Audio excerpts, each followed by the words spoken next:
भाषा शिक्षण से जुड़े समस्त मित्रों को नमस्कार। मित्रों, हर बार की तरह इस बार भी एक छोटी सी अपील लेकर के आया हूँ और मुझे पूर्ण विश्वास है कि मेरी यह अपील आप सभी मानेंगे, क्योंकि विगत कई वर्षों से जब जब मैंने आपसे अपील की है, आप लोगों ने मेरी अपील को सम्मान दिया है और मेरी बात स्वीकार की है। देखिए, इस अपील के माध्यम से मैं आपसे अपने लिए कुछ मांगने नहीं आया हूँ। अपील का मुख्य उद्देश्य है आपके जैसे जो मित्र हैं, जो बेरोजगार हैं, उनके लिए थोड़ी सी आपकी ओर से सहायता।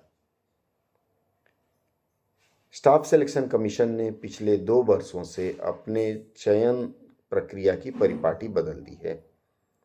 परिपाटी कुछ ऐसी बदली गई है कि पेपर 1 जो क्वालिफाई करते हैं उन्हें पेपर 2 के लिए बुलाया जाता है, और जितनी वैकेंसी है, मान लीजिए 400 वैकेंसी है, तो पेपर 2 में से 400 लोग ऊपर से लेकर के सीरियली 400 लोग जो भी क्वालिफाई करते हैं, मेरिट में आते हैं, उनका नाम विभिन्न विभागों में भेज दिया जाता है। और विभागों में भेज दिए जाने के बाद फिर विभाग उनको बुलाती है और कहती है कि आप आइए और अपना डॉक्यूमेंट वेरिफिकेशन करवाइए और करवा करके कार्य ग्रहण करिए। हर बार ऐसा होता है, कुछ लोग शौकिया परीक्षा दे देते हैं और परीक्षा देने के बाद हालांकि एलिजिबिलिटी नहीं रहती। कुछ तो ग्रेजुएट बच्चों ने दिया है, मैंने तो देखा है कुछ बच्चों को जो 12 पास हैं उन्होंने भी दिया है। कुछ बच्चे ऐसे हैं जो पीजीडीटी कंप्लीट नहीं है, कुछ है जिनका एमए पूरा नहीं हुआ है। अब आप देखिए, किसी भी मामले में स्टाफ सिलेक्शन कमीशन ने जो नोटिफिकेशन दिया है उसमें यह कहा है कि आपकी डिग्री इस डेट तक एलिजिबिलिटी पूरी होनी चाहिए, नहीं तो आप पात्र नहीं हैं। अब होगा क्या कि ऐसे मुझे लगता है 150 से 200 बच्चे हैं, ज़्यादा भी हो सकते हैं, मेरे नज़र में 150 से 200 बच्चे हैं जो काफ़ी ब्रिलियंट हैं। अब 12 पास बच्चा आपके साथ compete कर रहा है, पेपर 1 क्वालिफाई किया है अच्छे अंकों से, तो ये मान लीजिए कि उस बच्चे में बहुत टैलेंट है। ऐसे जो 150 से 200 बच्चे हैं जो एलिजिबल नहीं हैं, उनसे मेरा अनुरोध है। कारण क्या है कि आप 150 लोग सेलेक्ट तो हो जाएंगे, आपका नाम विभिन्न विभागों को भेज दिया जाएगा, लेकिन चूंकि पात्रता पूरी नहीं है तो विभाग अगर बुलाएंगे आपको और आप जाएंगे वहाँ, तो आपको डी बार होने की संभावना है, क्योंकि पात्रता नहीं है। तो वो लोग स्टाफ सिलेक्शन कमीशन को लिखेंगे कि देखिए आपके नोटिफिकेशन, चूँकि क्या है, कोई विभाग, मान लीजिए आपका राजभाषा विभाग है, उसमें 20 पद हैं, तो फाइलों की प्रक्रिया चलते चलते लगभग 4 से 5 साल लग जाता है एक वैकेंसी प्रक्रिया पूरी करवाने में, अप्रूवल लेने में। अब मान लीजिए उनको 20 लोग देने हैं, 20 लोग चाहिए, 20 में से 4 लोग ऐसे पहुंच गए जो नॉन एलिजिबल हैं, जो पात्र नहीं हैं, तो होगा क्या, 4 वैकेंसी खाली रह जाएगी।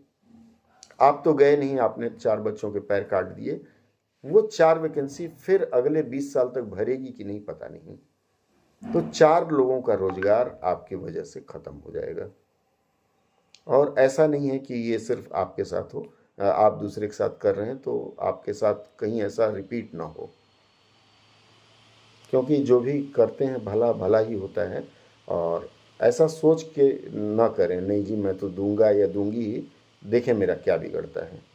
नहीं, उसमें आपको समस्या यह आएगी कि अगर, चूँकि आजकल नेटवर्क सिस्टम कंप्यूटर का, आर्टिफिशियल इंटेलिजेंस का बहुत ख़तरनाक है, ये लोग पता लगा लेंगे कि इस भाई ने रिपीट किया है, कंप्लीट नहीं किया है, या मान लीजिए वेरिफिकेशन प्रोसेस में आप शामिल नहीं हुए, तब भी ये शक जाएगी कि हाँ इसने ज़रूर पात्रता न होने के बावजूद परीक्षा दी है।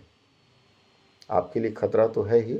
ये जो 150-200 आप लोग हैं, या अधिक हो सकते हैं या कम हो सकते हैं, तो आप लोगों की वजह से पूरे भारत में अनुवादक के आप क्वालिफाई तो कर जाएंगे, लेकिन इतने पद फिर खाली रह जाएंगे। आपको पता है, एक व्यक्ति को अगर रोज़गार मिल जाता है तो कम से कम उसके साथ 10 लोग, उसके जो आश्रित हैं, उनका भी जीवन यापन होगा और बहुत पुण्य का लाभ मिलेगा आपको कि आप किसी का रोजगार दिलाने का माध्यम बने। अब तक की कुल कही बात का तात्पर्य यह है कि यदि आपके अंदर पात्रता नहीं है तो कृपया पेपर 2 की परीक्षा में न बैठें।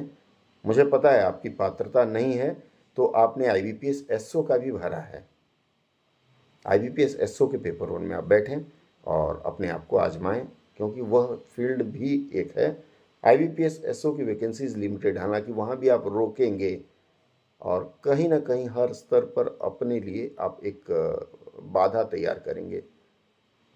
मैंने ऐसा भी देखा है, पिछले 3-4 सालों से मैं देखता आ रहा हूँ कि कुछ लोग पात्रता न होने के कारण पहली अटेम्प्ट में क्वालिफाई तो कर गए, लेकिन जब पात्र हुए दूसरी बार क्वालिफाई ही नहीं कर पाए। कारण क्या है? Over confidence. बहुत लोगों को मैं जानता हूँ, अरे हम तो पिछली बार पास कर गए थे, अब की भी पास कर जाएंगे, और ये ओवर कॉन्फिडेंस आपको ले डूबता है। आप फिर परीक्षा में नहीं बैठ पाते हैं उस मन से, जिस मन से आपने इस बार परीक्षा दी है। विश्वास ना हो तो आप करके देखिएगा, कॉन्फिडेंस आपका ज़रूर हिलेगा, क्योंकि आप ओवर कॉन्फिडेंस होंगे और परीक्षा में आप सही परफॉर्म नहीं कर पाएंगे। हाँ, एक बात का हर बार की तरह इस बार भी मैं वादा करूँगा कि जो निबंध है उसके टॉपिक्स आपको मिल जाएंगे। जो अनुवाद के लिए पैसे जाएगा वह भी मित्र लोगों से मैं निवेदन करूँगा कि आपको वो पैसेज भी दे दें, ताकि आप लोग घर में अभ्यास कर सके। 2 घंटे बैठ करके अभ्यास करिए। और पिछली बार मैंने 250 लोगों का पेपर इवालुएट किया था, जैसे जिन लोगों ने परीक्षा नहीं दिया था, मेरी अपील मानी थी, और इवालुएट करके मैंने उनको बताया था कि आपके पेपर में आप यह सुधार कर लीजिए, अच्छा कर पाएंगे। और उसके बाद इस साल उन्होंने एक्सेल किया है। उनमें से कई हैं जो दूसरी संस्थाओं में लग गए हैं। और यह सेवा, चूँकि आप हमारी अपील मान रहे हैं, तो बिल्कुल निःशुल्क होगी, कोई पैसा नहीं मांगने जाऊंगा मैं आपसे, आपको सलाह दूंगा। तो मैं चाहूँगा कि आप लोग हमारी इस बात को स्वीकार करें और अपने भाइयों और बहनों के लिए, अगर आप पात्र नहीं हैं तो इस बार की परीक्षा में न बैठें। बहुत बहुत धन्यवाद।